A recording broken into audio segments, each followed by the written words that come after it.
Ah!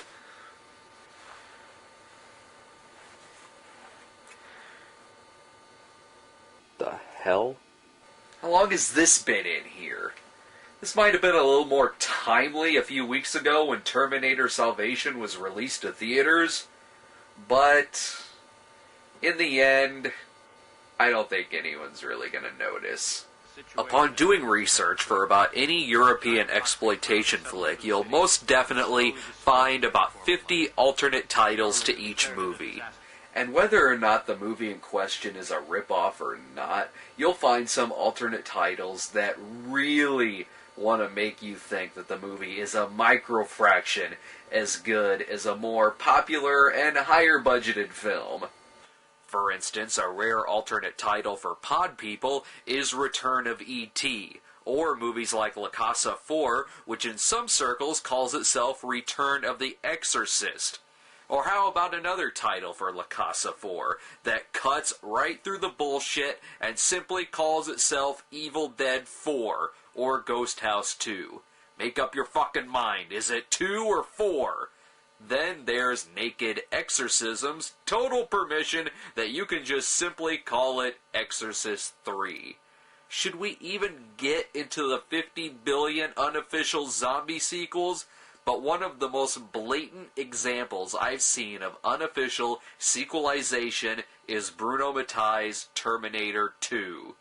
Why, you ask? Because Terminator 2 is its most popular title. It isn't one of those situations where it's most widely known as Steam Room Aliens, but in Kazakhstan it's Terminator 2.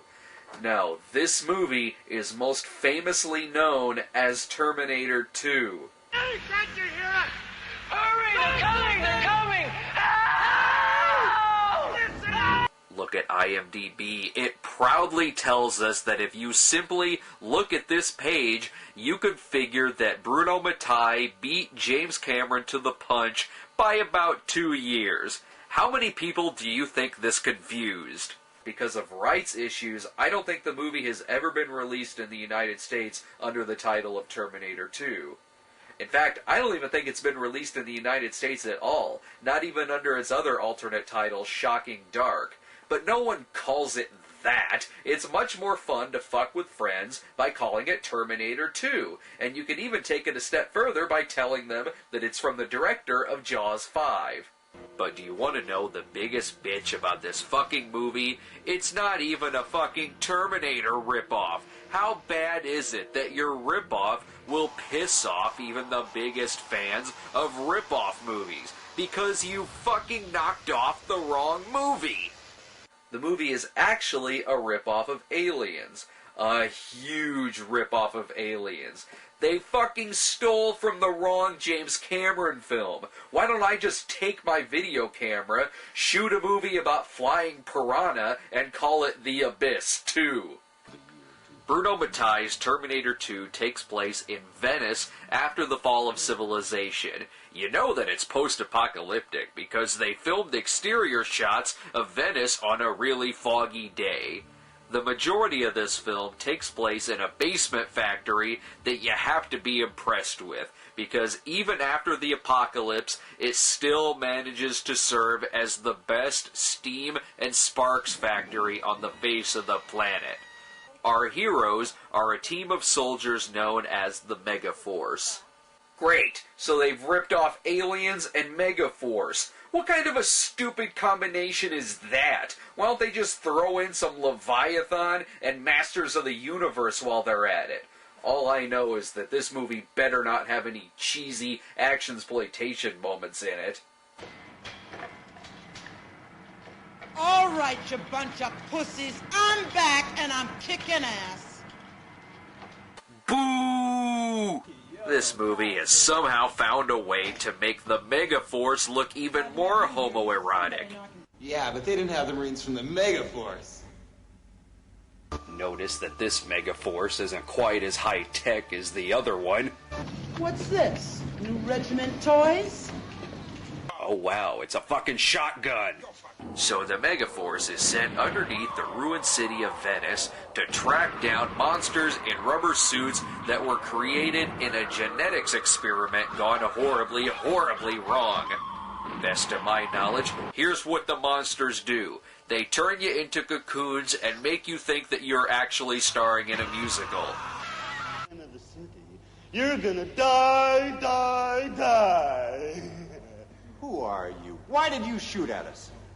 They know you're coming, and they're waiting for you.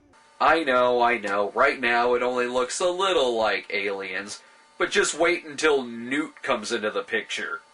Oh, did I say Newt? I'm sorry. I was thinking of something else. This kid's name is Samantha. Only, well, she's not so much a kid as she's actually about 18 years old playing a fucking kid. Maybe we should just fucking set her up on a blind date with Michael from Burial Ground. Actually, the age thing nearly breezed right by me because I spent most of the movie trying to figure out what the fuck kind of accent this actress is speaking. Now try and get some sleep. No, I don't want to. I'm too scared. I'm so scared. Feh. This movie mostly sucks. Mostly. At least there's one good thing you could say about this character. If you happen to forget the lead actress's name, Samantha will help you out big time. Sarah! Sarah! Sarah, I'm scared! Don't worry, honey. Sarah! Hold on, honey! Sarah! Sarah! Ugh, this movie is so stupid. I wouldn't have been surprised if Jones the cat turned up, only to be played by a fucking dog. This is really all you get with this movie. A lot of running through sparks and steam, and some friendly racial banter. If I would have known wops were coming along, I would have brought my anti-grease spray.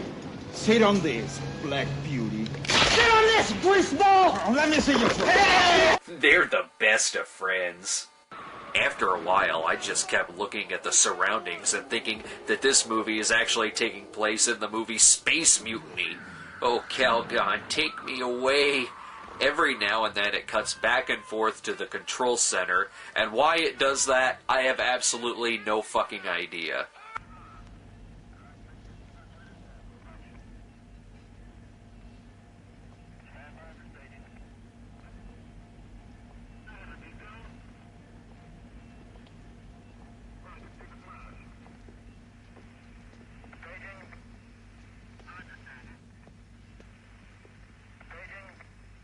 That wasn't just a piece of a scene. That was a whole scene. No dialogue, no music, just... And it must be taking place on Casual Friday as well, because I'm digging this extra's Nikes. It's only until the last act of the film where it kinda goes into Terminator territory, but if it didn't have Terminator in its fucking title, I still would have dismissed this plot point as just being another Aliens ripoff. One of the team members turns out to be a rogue android that works for the evil Tubular Corporation. That's right, Tubular Corporation. Is this movie trying to tell us that if Jeff Spicoli became a businessman, Venice would be destroyed? I love how before it is revealed that this person is actually an android, he acts perfectly normal. But when his cover is blown, he begins to act like a stereotypical robot.